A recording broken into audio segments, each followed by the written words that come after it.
ভূমিরাপোহ নল বায়ু খং মন বুদ্ধিরেব চ অহংকার ইতি অং মে ভিন্না প্রকৃতিরষ্টধা। ভূমি, জল, বায়ু, অগ্নি, আকাশ, মন, বুদ্ধি, অহংকার এই ৮ প্রকারে আমার ভিন্না জড়া প্রকৃতি বিভক্ত।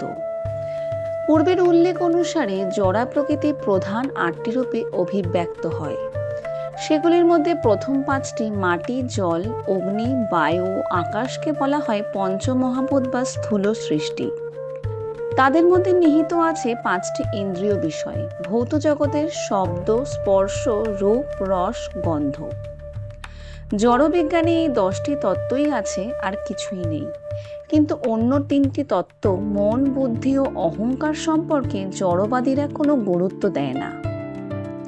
সবকিছুর পরম উৎস শ্রীকৃষ্ণকে না জানার ফলে মনোধর্মী দার্শনিকেরা কখনোই পূর্ণজ্ঞানী হতে পারে না। আমি ও আমার এই মিথ্যা অহংকারই জড় অস্তিত্বের মূল কারণ, এবং এর মধ্যে বিষয়ভোগের জন্য ১০টি ইন্দ্রিয়ের সমাবেশ হয়।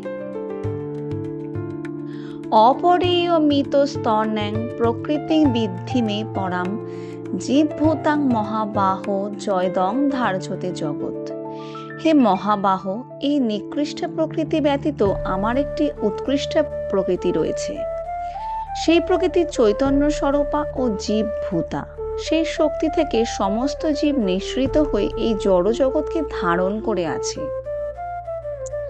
এখানে স্পষ্টভাবে বর্ণনা করা হয়েছে যে জীব ভগবানের পরা প্রকৃতি বা উৎকৃষ্ট শক্তির অন্তর্গত। ভগবানের অনুৎকৃষ্ট শক্তি হচ্ছে জড় জগৎ, যা ভূমি, জল, অগ্নি, বায়ু, আকাশ এবং মন, বুদ্ধি ও অহংকার নামক উপাদানগুলি দ্বারা প্রকাশিত হয়েছে।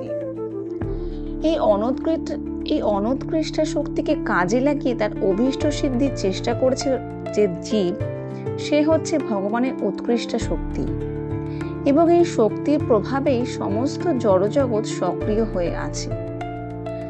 ভগবানের উৎকৃষ্ট শক্তি জীবের দ্বারা সক্রিয় না হলে বিশ্বব্রহ্মাণ্ডে কোনো কর্মই সাধিত হয় না।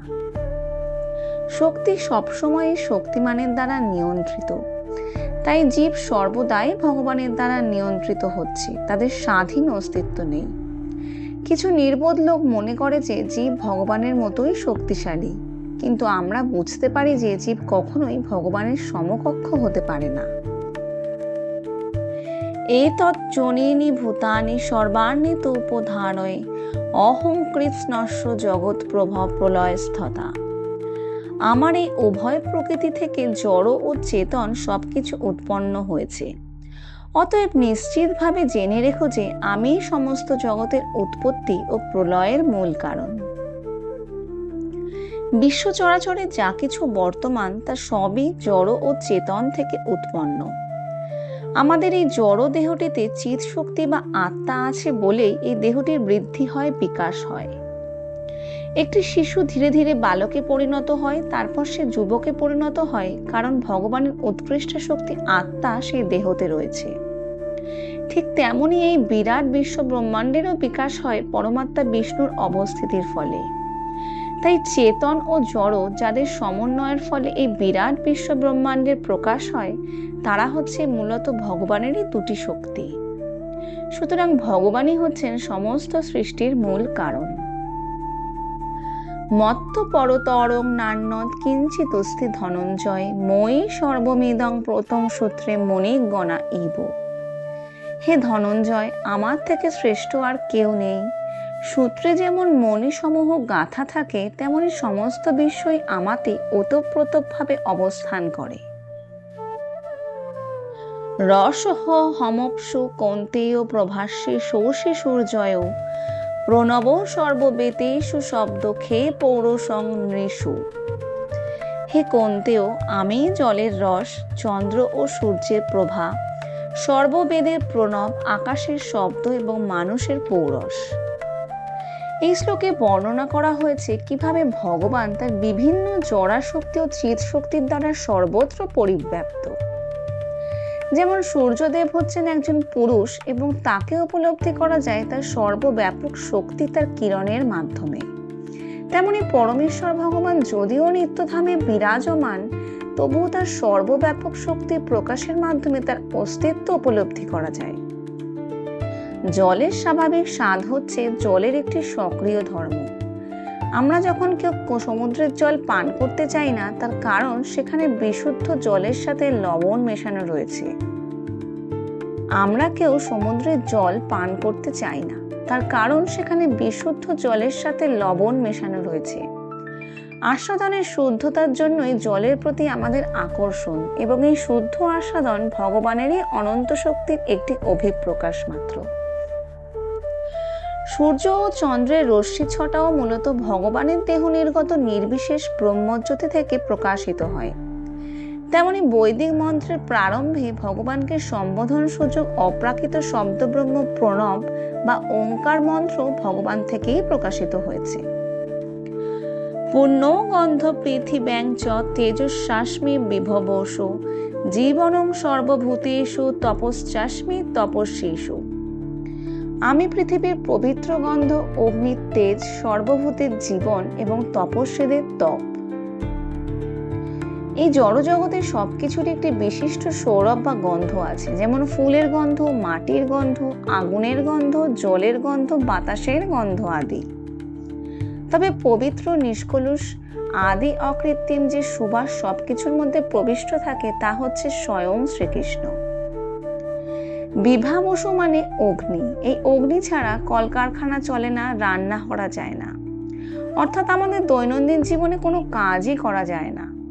সেই আগুন হচ্ছে স্বয়ং শ্রীকৃষ্ণ, সেই আগুনের তাপও হচ্ছেন শ্রীকৃষ্ণ। আয়ুর্বেদ শাস্ত্রে বলা হয় আমাদের উদরস্থ নিম্ন তাপের ফলেই অজীর্ণতা হয়। সুতরাং খাদ্য হজম করবার জন্য আমাদের আগুনের প্রয়োজন, এবং তাই শ্রীকৃষ্ণ। এভাবে আমরা দেখতে পাই যে কৃষ্ণ ভাবনা জীবনের প্রত্যেক ক্ষেত্রেই সক্রিয় রয়েছে। বীজং মাং সর্বভূতানাং বিদ্ধি পার্থ সনাতনম বুদ্ধির বুদ্ধি মতামস্মি তেজস তেজস্বী নামহম। হে পার্থ, আমাকে সর্বভূতের সনাতন কারণ বলে জানবে। আমি বুদ্ধিমানের বুদ্ধি এবং তেজস্বীদের তেজ। বলং বলবতাং চাহং কামরাং বিবর্জিতং ধর্মা বিরুদ্ধ ভূতেষু কামহস্মি ভরতসব। হে ভরতর্ষভ, আমি বলবানের কাম ও রাগ বিবর্জিত বল এবং ধর্মের অবিরোধী কামরূপে আমি প্রাণীগণের মধ্যে বিরাজমান। যে জৈব সাত্ত্বিকা ভাবা রাজ শাস্তা মশাস্ত্র যে মত্ত এবেতি তান বিদ্ধি ন তহং তেষু তে মই। সমস্ত সাত্ত্বিক, রাজসিক ও তামসিক ভাবসমূহ আমার থেকেই উৎপন্ন বলে জানবে। আমি সেই সকলের অধীন নই, কিন্তু তারা আমার শক্তির অধীন। এই জড়জগতের সবকিছুই প্রতিটি তিনটি গুণের দ্বারা প্রভাবিত হয়। এই জড়জগতের সবকিছুই প্রকৃতির তিনটি গুণের দ্বারা প্রভাবে সাধিত হয়। জড়া প্রকৃতির এই ত্রিগুণ যদিও ভগবান শ্রীকৃষ্ণ থেকে সৃষ্টি হয়েছে, তবুও তিনি কখনোই এই গুণ ত্রয়ের দ্বারা প্রভাবিত হন না। ত্রিভীর গুণময়ূর ভাবই বৈরভীর সর্বমিদং জগৎ মোহিতং নাভিজানাতি মামেভ্য পরম ব্যয়ম। সত্য, রজ, তম এই তিনটি গুণের দ্বারা মোহিত হওয়ার ফলে সমগ্র জগৎ এই সমস্ত গুণের অতীত ও অব্যয় আমাকে জানতে পারে না। জড়া প্রকৃতির এই তিনটি গুণের দ্বারা সমস্ত জগৎ বিমোহিত হয়ে আছে। জড়া প্রকৃতি বা মায়ার প্রভাবে যারা বিমোহিত, তারা বুঝতে পারে না যে ভগবান শ্রীকৃষ্ণ হচ্ছেন এই জড়া প্রকৃতির অতীত। দৈবী হোসা গুণময়ী মম মায়া দূরত্বয়া মামেব যে প্রপদ্যন্তে মায়ামেতাং তরন্তিতে। আমার এই দৈবী মায়া ত্রিগুণাত্মিকা এবং তা দূরতিক্রমণীয়া, কিন্তু যারা আমাতে প্রপত্তি করেন তারাই এই মায়া উত্তীর্ণ হতে পারেন। পরমেশ্বর ভগবান অনন্ত দিব্য শক্তির অধীশ্বর এবং সেই শক্তিরাজি দিব্যগুণ সম্পন্ন। অনুৎকৃষ্ট জড়া শক্তি বা মায়াকে ভগবান এখানে দৈবী বলে অভিহিত করেছেন, কেননা তা ভগবানের সঙ্গে সম্পর্কিত। ভগবানের ইচ্ছা শক্তির দ্বারা পরিচালিত হওয়ার ফলে অপরা প্রকৃতি নিকৃষ্ট হওয়া সত্ত্বেও অদ্ভুতভাবে সৃষ্টি এবং বিনাশের কাজ করে চলেছে। এই সম্বন্ধে বেদে বলা হয়েছে যে মায়া যদিও মিথ্যা বা অনিত্য, তবুও মায়ার অন্তরালে রয়েছেন পরম জাদুকর, পরম পুরুষ ভগবান, যিনি হচ্ছেন মহেশ্বর, পরম নিয়ন্তা। গুণ শব্দের আরেকটি অর্থ হচ্ছে রজ্জু। এর থেকে বোঝা যায় যে মায়ায় সমস্ত রজ্জুর দ্বারা বদ্ধজীবকে দৃঢ়ভাবে বেঁধে রেখেছে।